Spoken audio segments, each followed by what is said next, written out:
Yo, what's up? What's up mga ka-Thailander? So meron tayong bagong product i-review ngayon. So here we have the new high-speed super head ng Wave 125, RS 125, tsaka XRM 125. So let's go. Samahan nyo ako. Open natin to. So yun nga pala, meron tayong iba-ibang sizes dito. So meron tayong 22-26, meron din tayong 22-25. Yan. Right. So buksan natin. Ayun, no? So ito yung mga internals niya. Ayan. So meron siyang valve spring. Ayan, 4 na valve spring. Yung mga pin ng rocker arm. Yung lock ng camshaft. Tsaka mga bolts. Ayan, ito naman yung camshaft niya. So nakalagay LC6.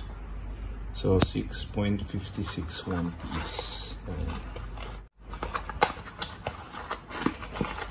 Siyang bearing. So yan. Yan yung camshaft niya. So hindi pa nakalagay yung bearing. Yan. Okay. This rocker arm. So yan yung rocker arm niya. Tsaka yung lock niya. Valve seat. Yan. Valve seal. Alright. So yun na nga. Kompleto siya. Then, of course, ito naman yung intake manifold niya.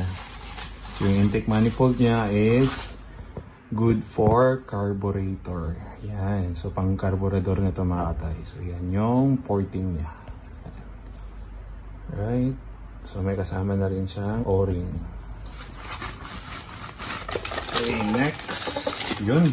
Ganda ng kulay, oh. Yan, oh. Wow, ganda. Dito. Yan. Adjustable na rin yung kasama na cam gear. So, napaka solido talaga, no? Kasi adjustable na siya. Yan.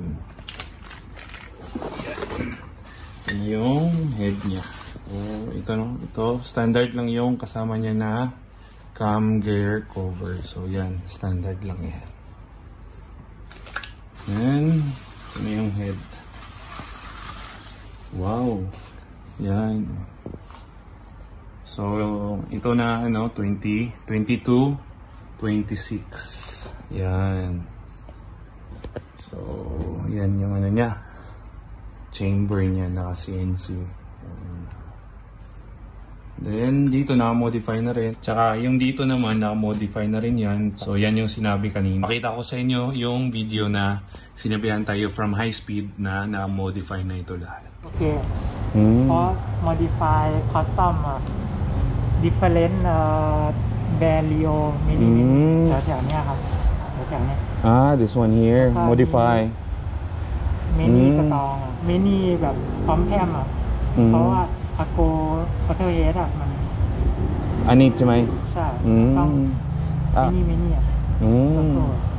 okay. So, yan, naka-modify na yan.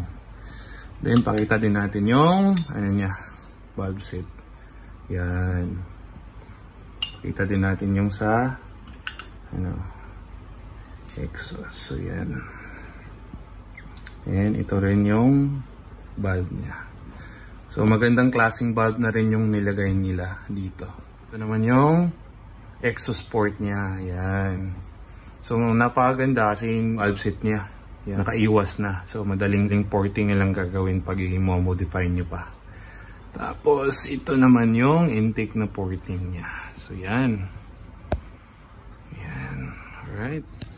So, ito nga pala yung buong set niya. Yan yung mga kasamang internals. Yung buong buo. Plug and play na lang mga katay. So, kasama na siya. So, if meron pa kayong question, just comment down below or DM me on my official Facebook page. Alright? So, yan na nga mga katay. Maraming salamat. And always remember, if you're going to squeeze that throttle, always remember your family back home. Alright?